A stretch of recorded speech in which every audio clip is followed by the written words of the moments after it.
Donc, merci Lorraine de l'introduction, merci de l'invitation. On va faire une présentation à deux voix avec Marianne Cerf. Pour ceux qui ne me connaissent pas, je suis chercheur en ergonomie à l'UMR SADAPT à INRAE. Et Marianne, si tu veux dire un mot. Moi aussi, je suis chercheur en ergonomie à l'UMR SADAPT INRAE. Et donc, cet article qu'on vous présente aujourd'hui, il a été pensé de manière à tirer des enseignements sur les transformations du travail dans le cadre de l'écologisation de l'alimentation.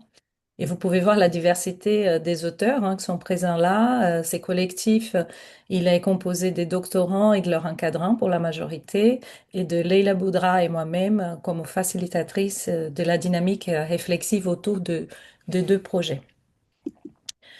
Donc, nous, on part d'un postulat de base pour nous qui nous intéressons aux sciences du travail, c'est que le travail apparaît par son absence, comme un angle mort dans les travaux sur les transitions de manière en général, mais ici, on va se placer dans le cadre des transitions des systèmes alimentaires. En effet, la dimension sociale, elle peut être attrapée parfois par des questions de rémunération, des coopérations, mais pas tant sur son versant tourner vers qu'est-ce que ça peut transformer dans les situations du travail, le fait de devoir écologiser les pratiques. Donc, les efforts scientifiques et politiques, en effet, se concentrent plutôt sur la dimension environnementale et économique, tandis que l'organisation du travail et les rôles des travailleurs, surtout ceux qui sont au plus près des situations de transition, sont souvent négligés. Donc, c'est des constats partagés aujourd'hui dans la littérature.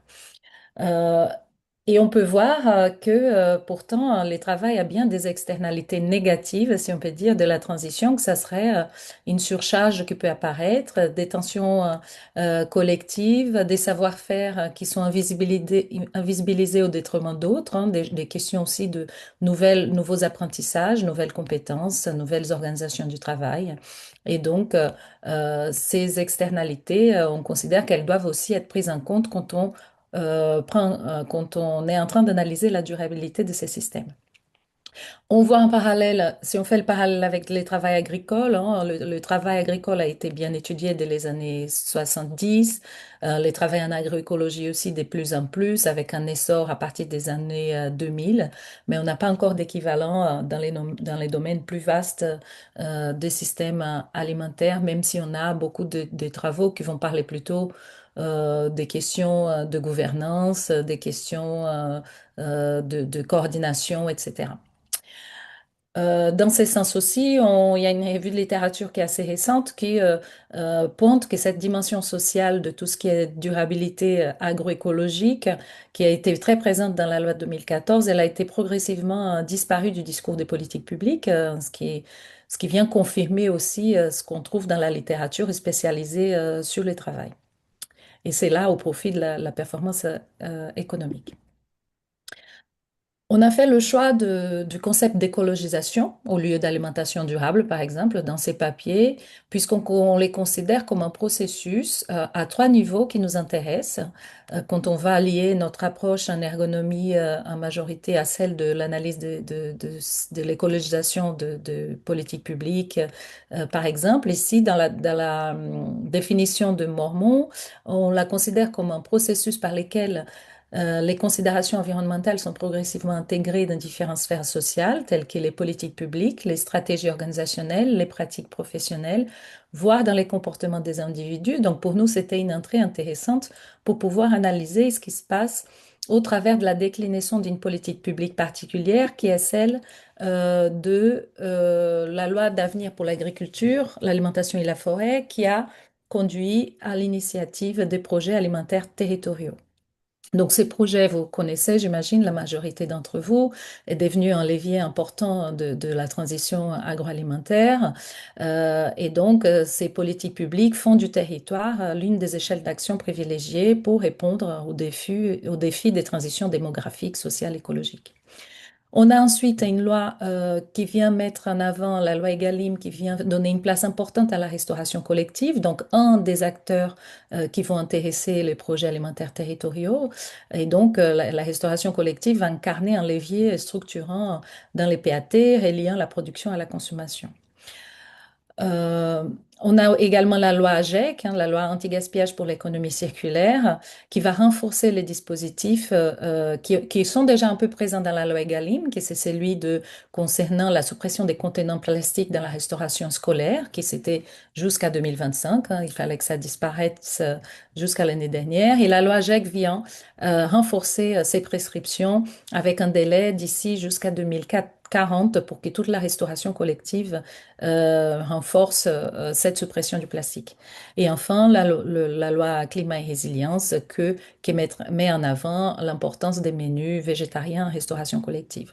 Donc, pour vous dire que toutes ces lois, elles vont s'imbriquer dans les actions des différents PAT. Et si plusieurs PAT ont été analysés, comme je disais tout à l'heure, sur l'angle de la concertation territoriale, de la gouvernance, de la démocratie participative, ou encore au niveau des réseaux d'acteurs, la transformation du travail au sein de ces projets et comment elles sont considérées et prises en compte sont encore rarement abordées. Et c'est ce qu'on souhaitait traiter dans ces papiers. Donc rapidement, pour parler des projets alimentaires territoriaux, c'est un exemple important de l'écologisation de la politique de l'alimentation. Considérant, comme vous voyez, par l'ensemble de ces lois, que l'alimentation est un problème politique majeur et qu'elle intègre de plus en plus des aspects écologiques et plus seulement les aspects nutritionnels.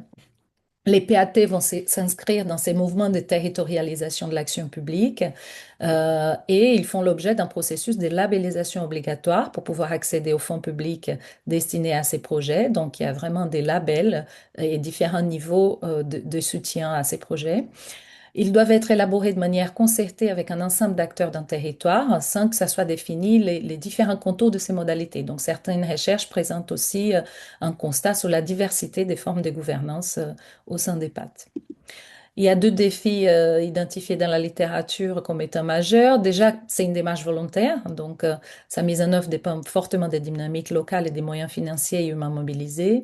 Et aussi, il y a quelques obstacles organisationnels et logistiques à sa mise en place parce que ça demande des moyens, de la coordination entre acteurs, la complexité des chaînes d'approvisionnement doit être prise en compte, avec un souci souvent pointé d'insuffisance de formation adaptée pour accompagner les transitions vers des pratiques plus durables.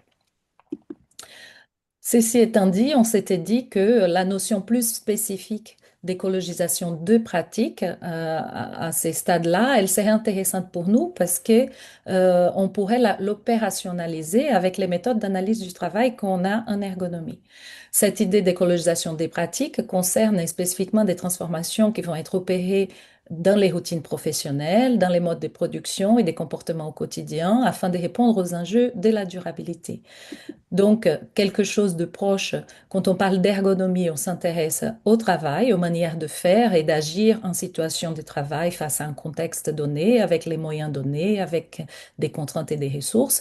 Et on va faire souvent la distinction entre le travail comme il a été pensé par les concepteurs et les structures organisationnelles qui vont définir un peu qu'est-ce qui est attendu des travailleurs et les travails réels, c'est-à-dire les actions concrètes, les stratégies justement mises en œuvre par des travailleurs qui sont en couplage avec leur environnement. Donc au travers de la jonction, l'articulation de l'ergonomie de l'activité avec la notion d'écologisation des pratiques, on s'était dit qu'on pourrait analyser, faire une analyse multiniveau de cette politique publique particulière autour de l'écologisation de l'alimentation dans son niveau macro, mais aussi au niveau méso, considérant les activités collectives dans les deux packs qu'on va analyser, que je vous présenterai par la suite, et un niveau micro d'activités d'acteurs au sein d'un système alimentaire qui est les PAT. Donc ces niveaux sont arbitraires, mais ils collent bien avec l'idée défendue dans les processus d'écologisation. Je vous présente ici les cas des deux pattes. Donc, nous nous sommes intéressés à deux collectifs de chercheurs. Nous sommes réunis avec ces deux collectifs de chercheurs et nous avons pu dégager trois cas d'études, deux dans le premier cas et un dans le deuxième cas. Donc, le premier projet est celui de l'ANR ICAD, Innovation couplée et alimentation durable, qui a été piloté par Gwenola Yanulebri d'AgroParisTech et et qui fait partie d'IDEAS. Il vise à articuler les dimensions et les visions sur les projets définis à l'échelle d'un territoire pour le développement des systèmes d'approvisionnement alimentaire plus durables, avec une focale sur l'alimentation durable au travail, c'est-à-dire sur les mangeurs qui travaillent au sein du territoire de la plaine au plateau, parce que le PAT est un des partenaires de ce projet ICAD. Et donc, ces PAT de la plaine au plateau a pour objectif d'agir ensemble pour renforcer la résilience alimentaire d'un territoire. Il décline ses actions en sous-objectifs, un axe, comme c'est souvent le cas dans les cadres de ces projets subventionnés, et avec 32 actions sur la période concernée. Donc, certains acteurs de cet article, notamment Marianne, Vincent, Chloé, Agathe, Alice, euh, ont intervenu dans les cadres de ces PAT depuis janvier de 2022 et on a extrait de leur projet deux cas, sachant que les projets sont beaucoup plus vastes que ça, mais on a extrait deux cas. Euh, un impliqué au sein de la gouvernance de ce PAT, ce qu'on a appelé, considéré comme étant les niveaux méso, et un autre cas relatif à l'offre alimentaire durable en restauration collective pour adultes, que nous considérons comme étant les niveaux micro. Le deuxième projet est celui intitulé HESCO Safe. C'est un projet de restauration collective santé et alimentation durable qui a pour l'ambition de créer un pôle de recherche sur les risques sanitaires et environnementaux liés au conditionnement de la restauration collective. Donc, ce projet, il finance la thèse de Raphaël Lebouteur, qui était avec nous, et cette thèse encadrée par Alain Garrigou et Hen Gaillard. Et ils font partie d'un PAT de Bordeaux Métropole dont l'objectif est de tendre vers un système alimentaire plus durable. Et comme l'autre patte, il se décline aussi un sous-objectif, un axe et 45 actions organisées au sein du territoire. Donc, les auteurs de cet article sont partenaires scientifiques de ce PAT via le projet RESCO-SAFE et ils participent à cette dynamique depuis juillet de 2023 en étant impliqués avec un acteur majeur qui est une cuisine centrale, la cuisine Interco, qui est une cuisine centrale publique du territoire. Et ils vont traiter cette question de la suppression des contenants plastiques dans une cuisine centrale.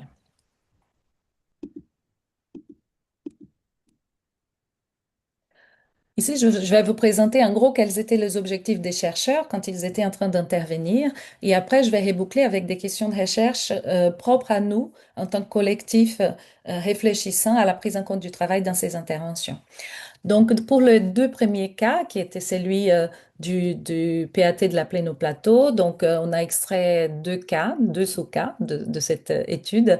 Donc, le premier étant l'animation de la gouvernance pour l'alimentation durable au travail et l'objectif des chercheurs était de comprendre comment les acteurs en charge de la gouvernance du PAT conçoivent et mettent en œuvre ces projets et aussi rendre discutable dans les PAT la question de l'alimentation durable au travail et sa prise en compte dans la réflexion sur la résilience alimentaire du territoire. Marianne pourra détailler un peu plus, mais ça, c'était en effet un objectif majeur concernant ces cas. Le deuxième cas, qui fait partie aussi du PAT La Plaine au Plateau, concerne l'analyse de l'activité de management pour une offre alimentaire durable au sein du travail dans les restaurations pour adultes au travail, donc avec l'objectif de comprendre cette fois-ci le travail managérial dans le développement d'une offre alimentaire durable dans la restauration pour adultes. Et donc, on considère qu'on est ici au niveau micro du PAT parce qu'on est chez un acteur du système alimentaire faisant partie du périmètre du PAT. Le deuxième cas, donc, étant celui de Bordeaux, les défis de la sortie du plastique en cuisine centrale. Et l'objectif premier était d'analyser les transformations du travail dans cette cuisine centrale dans le cadre de cette suppression des plastiques et aussi contribuer à une meilleure intégration des transformations du travail dans les projets de sortie du plastique en cuisine centrale. Les chercheurs avaient donc ces objectifs. On s'est réunis avec ces deux collectifs des chercheurs pour avoir une réflexion qui n'était pas initialement complètement présente dans leurs interventions, mais qui ont pu être dégagées de cette analyse réflexive qu'on a pu réaliser a posteriori ou même pendant certaines recherches qui étaient encore en cours. Comment l'écologisation des pratiques transforme le travail dans les niveaux méso et micro des PAT, comment les acteurs des PAT intègrent les transformations de l'activité de travail dans la réalisation des projets qu'implique l'écologisation des pratiques. Donc, on revient à nos différents niveaux. On va voir comment les politiques publiques et ces lois nationales, en vue de l'écologisation de l'alimentation, vont avoir une influence sur les deux niveaux inférieurs, hein, les niveaux méso et les niveaux micro. Donc, dans cet article, on va explorer la manière dont le travail est transformé dans les contextes de l'écologisation. Nous avons pensé dans cet article une action d'analyser comment ce contexte d'écologisation, vous avez compris, à partir de cette articulation multiniveau et comment il va être pris en compte et aussi retravaillé au sein de ces projets. En termes de méthodes, et là je parle de notre méthode d'analyse réflexive à nous, l'analyse réalisée par les chercheurs. L'étude elle va mobiliser cette expérience des chercheurs pour documenter les transformations du travail, les leviers d'écologisation du système. Et on s'est inspiré d'une étude faite par Penverne dans la même revue dont on a publié notre article, Agroecological and Sustainable Food Systems. Ici, on a une approche par analyse des cas par les membres du projet et on a procédé de la manière suivante. Donc, une première phase, on s'est réunis déjà pour délimiter quelle était notre envie d'analyse. Donc, on a eu finalement 5 réunions autour de récits, mise en récit de ces cas. On a aussi réalisé un rapport, demandé aux chercheurs qui étaient sur le terrain de nous rédiger de manière écrite les récits des cas en suivant une grille qu'on a établie au préalable et qui nous a servi aussi d'interaction entre un codage inductif et déductif. Donc, la deuxième partie, c'était une analyse indépendante de codage de ces récits des réunions qu'il y a eu auparavant entre les premiers et les derniers auteurs, donc moi-même et Leila Boudra, avec les catégorisations, gestion des projets du PAT, écologisation et restauration, interaction des niveaux méso et micro, et ensuite une phase de validation collective où on présente notre analyse indépendante des données, la synthèse, et cette synthèse est encore discutée et enrichie par les acteurs pendant 2 réunions. Et on a eu différentes lectures croisées, normales, comme on fait pour des articles collectifs, jusqu'à arriver à la version finale, et tout ça en dialogue avec notre cadre théorique transversal.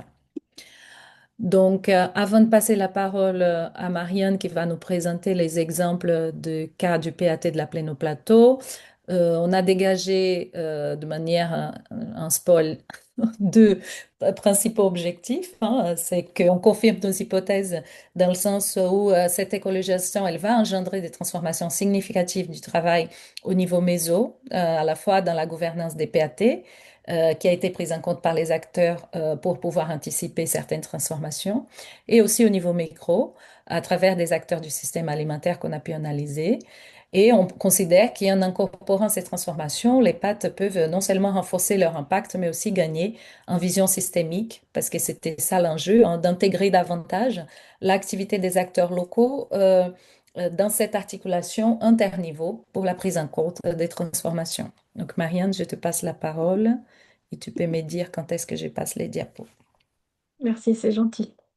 Alors donc, nous, quand on a travaillé, comme l'a dit Adélaïde, sur ce cas 1, on était surtout avec Vincent Bocara et puis une autre collègue qui s'appelle Sarah Labroso, qui est dans un cabinet d'études. En fait, on avait dans le projet ICAD prévu de travailler avec les acteurs du territoire en considérant avec eux que l'alimentation durable en restauration collective d'entreprise était un enjeu compte tenu de la visée qu'ils ont de travailler sur accroître la résilience alimentaire du territoire et qu'il y a 400 000 personnes qui viennent manger régulièrement tous les jours dans ce territoire. Et on avait eu l'impression au démarrage que les acteurs qui sont porteurs de la gouvernance, entre autres 3 associations agri-environnementales et 3 collectivités, communautés d'agglo, avaient, prenaient à cœur cette question et avaient d'ailleurs signé des lettres montrant qu'elles s'engageaient autour de cette question-là. Néanmoins, finalement, il s'avère que le portage d'une réflexion sur cette question au sein du projet alimentaire ne s'est pas inscrite d'emblée dans le plan d'action et que finalement personne ne portait vraiment de leur part cette question-là. Et donc, c'est nous qui avons, en tant que chercheurs et avec donc Sarah depuis son bureau d'études, animé un groupe. Et on a donc animé un groupe de travail à peu près de 10 membres sur 4 réunions dans lesquelles il y avait un enjeu pour nous de faire discuter en fait les différents acteurs sur les transformations qu'ils avaient au sein de leur système, pourquoi ils avaient des interrogations sur la possibilité d'écologiser en fait les pratiques pour aller vers une alimentation durable au travail. Et puis, donc, on a été amené à établir avec eux une cartographie, puisqu'on a travaillé à la fois avec des entretiens menés avec certains des membres du groupe, et puis aussi des membres enfin, des personnes qui n'étaient pas là pour, par exemple, les logisticiens, pour mieux comprendre leurs propres problématiques, et pour se partager ensemble, en fait, ces points de vue qu'on peut avoir sur quels sont les enjeux qui, dans le travail, vont avoir vont être amenés à être modifiés par l'écologisation et donc créer un espace de dialogue, comme c'est écrit là, entre des élus, des agents, des chefs cuisiniers, des logisticiens, etc.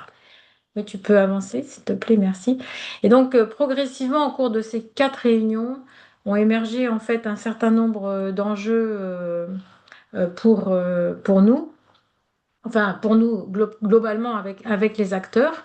Donc, il y a eu une problématique autour de la formation, donc comment accompagner l'adaptation des pratiques de cuisine, en particulier autour des enjeux de végétalisation à base de légumineuses et de céréales locales. Et donc aider les acteurs à formuler des nouvelles recettes et des nouveaux repères, mais non pas de façon... parce que les formations, jusque-là, elles sont données par des acteurs qui, en fait, donnent un certain nombre de principes. Mais là, l'idée, c'était, pourquoi pas essayer de former les gens dans leur contexte de travail pour qu'on puisse tenir compte des contraintes propres de leur contexte de travail et des manières, en fait, de pouvoir ou pas couper des légumes, de pouvoir ou pas bénéficier, faire du fait maison ou des choses comme ça. Aussi des enjeux qui sont apparus autour de la logistique. Donc finalement, comment la logistique pouvait ou non s'adapter à l'existence de circuits courts entre le producteur et la restauration collective d'entreprise avec les problèmes d'agrégation et de désagrégation qui sont bien connus par la logistique, mais qui justement, pour la restauration collective d'entreprise qui est très dispatchée avec plein de donneurs d'ordre, pose des questions particulières qui pouvaient rendre plus complexe que dans d'autres contextes la réorganisation du travail entre ces personnes. Et derrière aussi le fait que une partie des acteurs de la logistique font aussi du référencement de produits, donc jouent un rôle de grossiste, on va dire, ne sont pas uniquement des logisticiens. Et toute cette question autour de comment se réorganise le travail de référencement, autour de qui sélectionne les produits, selon quels critères on les référence en lien avec des exigences à la fois de production au niveau des restaurants, mais aussi et des exigences sanitaires, des exigences de respect effectivement des normes imposées aussi par Egalim. Donc, ces trois problématiques autour du travail, elles sont apparues dans les discussions, mais pour autant, on ne les a pas forcément traitées directement. Et il y a un enjeu, oui, il y a un enjeu transversal qui, de toute façon, aussi était présent dans toutes nos discussions. C'était que pour l'ensemble des acteurs qu'on avait autour de la table, il fallait éviter une transformation radicale du travail en cuisine dans la mesure où les conditions actuelles d'emploi et de fonctionnement dans la restauration ne permettent pas une telle transformation sans une dégradation des conditions de travail. Et on va voir dans le cas 1 bis que effectivement on peut identifier un certain nombre de dégradations des situations de travail en lien avec le développement d'une offre végétarienne en restauration. Donc c'est un restaurant qui est un restaurant associatif, enfin qui est donc dirigé par une association pour le personnel, pour un personnel d'une université, pour ne pas le citer. Et du coup, on a travaillé avec le manager de ce restaurant, mais aussi avec toute l'équipe managériale, et observé aussi le travail en cuisine, mais de façon plus légère que dans le cas qui sera présenté après. Et dans ce contexte-là, on a donc un manager qui a commencé à développer, on pourrait dire, une forme d'écologisation et en tout cas un souhait d'aller vers une alimentation durable dès 2012 en développant des contrats locaux, bio, HVE, et enfin bref, essayer de s'aligner, à anticiper en fait des demandes qui pouvaient arriver à travers Egalim après, mais il avait commencé parce que lui était enfin souhaitait vraiment développer l'agriculture locale. Et donc, il a essayé de passer ses contrats locaux. Et puis ensuite, bon, il s'est inscrit dans la trajectoire Egalim avec la traçabilité des labels et origines. Et puis, bon, on va le faire vite. Il y a eu aussi tout un travail autour des déchets. Mais il y a eu une introduction à partir de 2022 des plats végétariens. Et en fait, pour faire ça, le directeur a cherché à faire des tests en cuisine, hein, conscient que ça ne pouvait pas se faire de façon très simple compte tenu des moyens dont il disposait en cuisine, de la formation de ses agents, etc. Il est allé former ses chefs pour qu'ils apprennent à développer des nouvelles recettes. Et parallèlement, il a cherché des nouveaux fournisseurs et il a consacré un petit peu de temps à la concertation avec ses équipes. Et il s'est donné des indicateurs de suivi hein, pour s'assurer que finalement il y avait une consommation, parce que c'est quand même une exigence de rentabilité qui pilote. Est-ce qu'il y avait bien une consommation de ce qui était produit par la cuisine dans le restaurant? Sachant que, en gros, les diététiciennes du restaurant avaient proposé de faire du fait maison, mais en fait, ça demande beaucoup plus de temps de préparation. Et en plus, ils se sont aperçus qu'il y avait un gaspillage accru parce que finalement, les convives n'adhéraient pas forcément aux produits et préféraient potentiellement des recettes qui étaient du prêt à l'emploi, on va dire, et qui ressemblaient plus que ce qu'ils ne faisaient à des recettes avec de la viande. Et donc il y a eu tout un processus hein, comme ça au fil du temps pour essayer de faire ces tests, de trouver comment on peut essayer de végétaliser tout en respectant un peu les contraintes, par exemple données par la diététicienne, mais aussi justement les contraintes de travail. Et en même temps, donc de fait, on essaye de réduire le travail des acteurs et en même temps, on ne le réduit pas parce que on décide de ne pas substituer un plat végétarien à un plat de viande ou de poisson, considérant que c'est une offre qui est sociale, en fait, de donner de la viande et du poisson, et que du coup, on ne peut pas substituer comme ça et imposer un repas végétarien. Donc, on voit bien les tensions que le directeur a essayé de gérer entre accroître le travail, pas l'accroître, sur quoi on l'accroît, comment on l'accroît et en quoi cette écologisation des pratiques au niveau de la cuisine a soulevé un certain nombre d'interrogations, y compris pour lui, parce que c'est aussi un travail supplémentaire à son niveau et une complexification de son travail que d'aller chercher des nouveaux fournisseurs.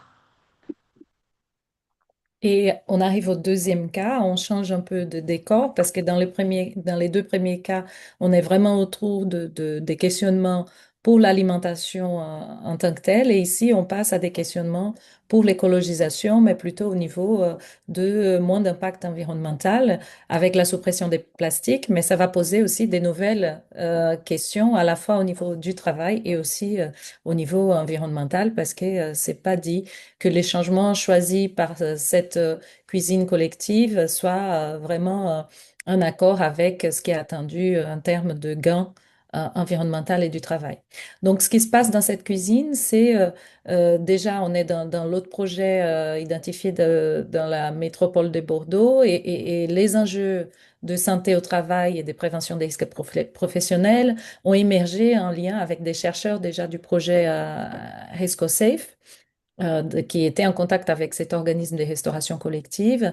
Et la sortie du plastique représentait vraiment un défi organisationnel pour eux dans ces cuisines centrales qui sont historiquement dépendantes des contenants pour assurer la liaison entre les cuisines et les restaurants. Les choix ont été déjà actés quand les chercheurs arrivent sur la situation parce que c'était déjà acté que ça serait un passage en inox qui va transformer en profondeur l'organisation, les gestes des agents et les conditions de production. Mais ceci, apparemment, n'a pas été complètement évalué par rapport à la faisabilité concrète, logistique et organisationnelle, ni comment ça pourrait impacter cette logistique. Donc, les chercheurs qui accompagnaient les projets, donc une thèse a été consacrée à cela, hein, de Raphaël Lebouter, et elle était là pour accompagner un peu cette transformation du travail, et elle a décidé de se focaliser sur une activité qui allait beaucoup changer compte tenu de ces changements, qui était l'activité des allotisseurs. Euh, l'activité des allotisseurs sont ceux qui vont conditionner hein, la préparation des commandes. Donc, ça consiste à installer les produits du jour des consommations à allotir en les organisant par référence, puis à préparer les commandes pour chaque restaurant, qui sont ensuite chargées par les livreurs dans des camions, etc. Et donc, cette activité a été analysée de manière à travers d'une intervention, à s'imaginer comment la transformation pourrait impacter le travail, parce qu'on n'est pas encore dans la transition. Il y a l'idée de transformation vers les contenants inox, mais on n'y est pas encore. Donc, les méthodes utilisées étaient celles des simulations de l'activité, souvent utilisées en ergonomie. Hein. Donc, ici, vous voyez un avatar qui représente un allotisseur et les cages qui représente les barquettes qu'il a à allotir, les entreposant les unes sur les autres. Et donc, cette démarche permet de repérer les points de blocage, de comparer les scénarios d'organisation, de formuler des recommandations sur les flux, sur les postures, sur les stockages, sur la circulation des contenants, etc. Et l'analyse qui a été réalisée par Rafaela dans ce groupe de travail avec les agents de cuisine. Donc, pour nous, on considère qu'elle est au niveau méso du PAT parce qu'elle est dans cette cuisine interco, mais elle est au plus proche aussi des activités d'allotissement en cuisine. Donc, elle est aussi à un niveau micro.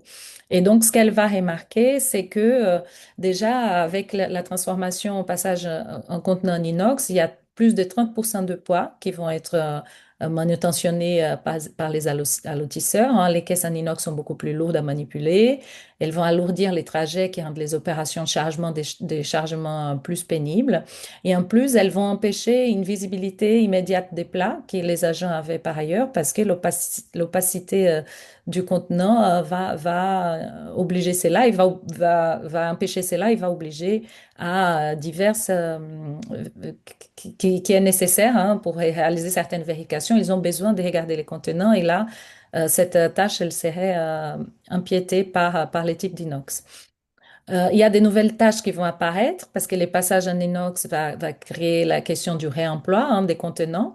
Donc, lavage et remise en circulation des contenants, stockage temporaire, contrôle des retours, lecture des commandes avec des scans qui n'existaient pas aujourd'hui, mais l'idée, c'est de mettre des QR codes pour pouvoir repérer aussi où sont ces contenants. Donc, ça rajoute une activité supplémentaire, des objets nouveaux dans l'activité aussi. Il réduit certaines marges de manœuvre parce qu'avec la sortie de la cuisson sous vide, on a moins de jours de conservation avec les produits, ce qui fait que leur rotativité est aussi plus importante. Des contraintes de travail qui existent déjà dans la situation actuelle. Hein, les agents travaillent dans un environnement contraint par des postures pénibles, flexion fréquente, manutention répétée, dans un environnement qui est froid. Et on pense que toutes ces transformations vont baisser un peu la flexibilité organisationnelle. Hein, ça sera beaucoup plus standardisé, ce qui va demander davantage une coordination réelle pour pouvoir alléger la charge physique. Avec des contraintes assez importantes, c'est-à-dire qu'on fait appel à des ergonomes pour ce projet, mais sachant qu'un nouveau bâtiment serait nécessaire si on veut considérer toutes les contraintes physiques de l'activité, alors qu'aujourd'hui, cela n'est pas prévu.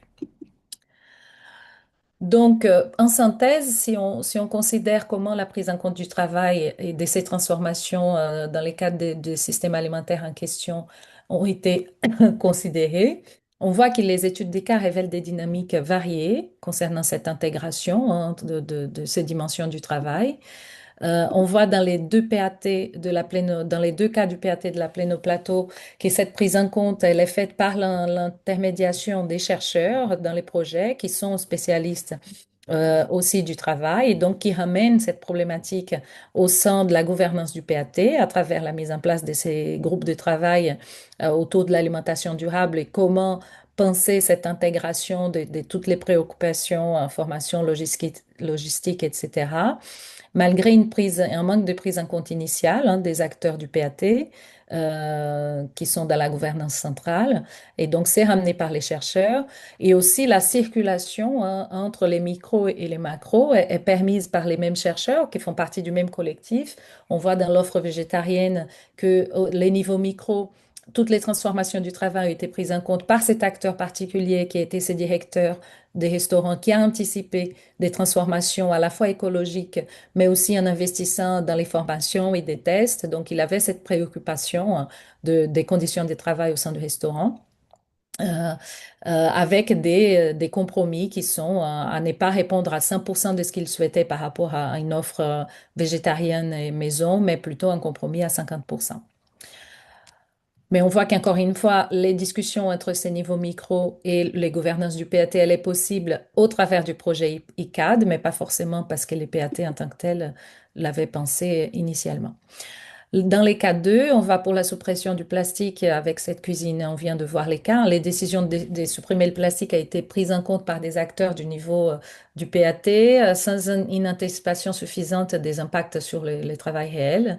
Et encore une fois, cela est prise en compte au niveau micro, plutôt pas grâce à la présence d'un chercheur en ergonomie qui vient alerter sur des questions de travail et des questions de santé au travail lors de cette transformation.